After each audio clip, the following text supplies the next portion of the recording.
the light? Look up. I'm totally addicted, 100%. I don't think I would ever not do an escape room if someone said, let's do an escape room. That's similar to people who like to do extreme sports or like to go and do bungee jumping, and it's kind of always chasing for this next thrill. That wasn't easy. That was not easy at all.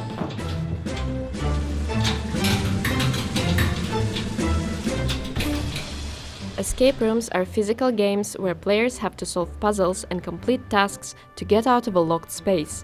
They've gained almost a cult-like following in recent years. I'm about to enter one and try to find out what the appeal is. You transport back in time like 80 years and are suddenly tasked with saving the world. Who doesn't want to do that? It's the ultimate in an escapism, and I mean that in both ways. So could you sign the agreement? The agreement is about your safety and secret scenario things. As an escape room amateur, I don't know where to begin. I have never been into puzzles or video games or confined spaces. I'm going to explain for you the rules inside the room, yeah? I have to sign a waiver that assumes players' full responsibility for any damages, injuries, and even death. The owner of this escape room founded his business a few years ago in Russia. For the last 5 years, we've got a really huge chain with more than 100 locations around the world, in United States, in Europe, in Russia, of course, South Korea, and so on. This year, he plans to open 7 more locations in London. Welcome to Steampunk World. The first task, you should find the light. Good luck! The first game is always the best because you don't know what to expect. There is nothing here! There's honestly nothing! Help! That's indicative of someone who has sensation-seeking tendencies. Do you know where is the light? Oh, here. Must be here. Yeah! Yes! There is a childlike thrill of exploring a new place with sudden rushes of adrenaline. I almost forget that the manager keeps a close look at everything that happens in this room.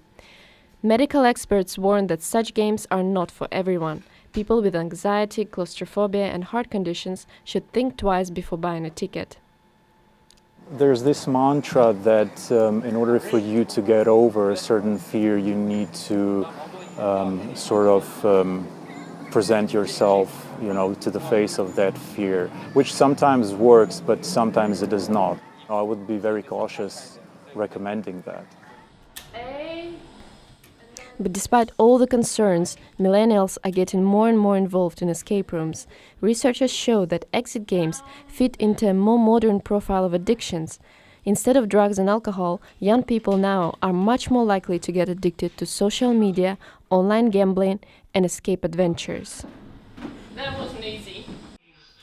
The first escape room in the UK was opened in 2012. After 7 years of steep growth, there are over 100 escape rooms in London and almost 1,500 in the UK.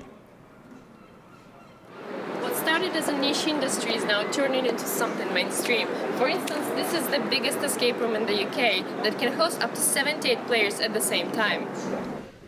It seems that there are no limitations. Almost anyone can find an abandoned building, put a couple of puzzles in it, and call it an escape room.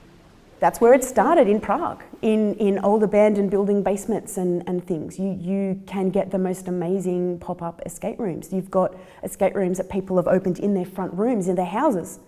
And you think that's okay? Private escape rooms, not usually public. I think that it is a very interesting development on the whole thing, where you can have, the industry is so new that anything goes. There's no preconceived notions anymore. It's evolved so far beyond the find a 4-digit code, put it into a rotary padlock. Escape games are the newest thrill-seeking entertainment, but who regulates it? Nobody. Nobody. Yeah. No regulation. Of course, there is some rules about space you have, about the fires, alarms, and so on. That is just normal rules for any other business. The responsibility for the safety regulations of the escape rooms is split between the local authorities and fire brigades. Just a few hundred meters from the escape room, experts are gathering for an annual conference and exhibition on health and safety. The rise of escape rooms is giving them some concerns. People started questioning the safety of the escape rooms after a tragic accident in Poland in January last year, where 5 teenage girls were killed in a fire while celebrating a birthday in an escape room. There was no emergency evacuation route. In the light of this incident, specialists are trying to find new ways of ensuring the safety of the escape games players. If people are in an escape room, the whole idea of the escape room is to put them in an alien environment. So they wouldn't be familiar with their means of escape, the way to get out of the building. In most modern buildings, there will be well exercised, well drilled routines for evacuating people. So in a place where people, part of the idea of the escape room is that they don't know where they are, they don't know how to get out of the place, then clearly that would present particular issues that would need to be dealt with in terms of maybe some escape lighting, some emergency lighting, if that was installed in order that they would, in the event of a fire, it would be obvious that what their actions were and how to get out of the building, which is different to the general built world. Could something like the accident in Poland happen in the UK? Are the safety regulations similar in these countries? The European approach to fire protection of buildings is similar, so that would include Poland, I would have thought. But I would say they're similar. I don't think we're more onerous than many parts of the world. For many escape rooms owners, the tragedy in Poland made them rethink their safety regulations and certain elements of the games. Well, there are some games where you get handcuffed. At what point do you break the immersion for the sake of safety? And I've always said, don't handcuff me, I'll hang on to the handcuff until I unlock it. Other places have breakaway chains so that if you do need to get out, you can, or they have release buttons where the handcuff is held to the wall with a magnet, and if you need to get out, you just release the magnet and you can escape. Despite the safety concerns, this entertainment hybrid of video games and extreme sports keeps attracting more and more customers. It also seems to be a very profitable business. And these huts as well? The owner of this escape room spent around £120,000 on bringing each game to life and now charges from £27 to £210 per hour, depending on the number of players and the day of the week. But he says it's not only about money. There is something bigger than just a business in it, because it's absolutely new kind of entertainment. There is nothing like that exists before, and it's really very. It has some inner power. You can tell the stories to the people.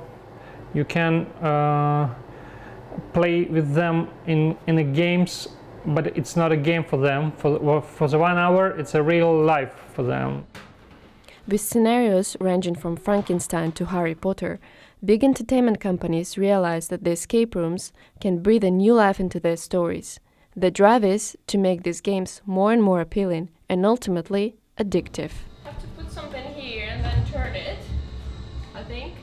In general, addiction typically has some common factor, so what you're addicted to almost doesn't matter. I regularly talk to people that have done thousands and thousands of games. There are people that will organise like personal holidays to go to places with a lot of games and just plug out games. Addictions are always potentially dangerous, right? Because they could get out of hand and derail your life.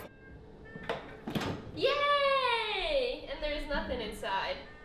It's a problem when you start revolving your life around these activities, when you start to kind of reorganize your everyday life, your job, your family, your friends, according to how you're going to organize these activities. That's when it becomes a real problem. Recent studies also showed that a shared emotional experience, like watching a horror movie or going through an exit game, brings couples together by biologically securing the attraction.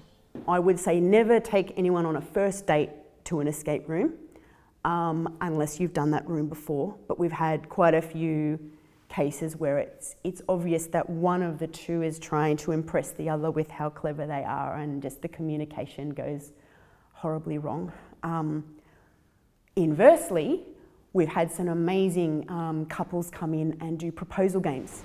If you go on a date and you get really excited, then something called attribution error kicks in.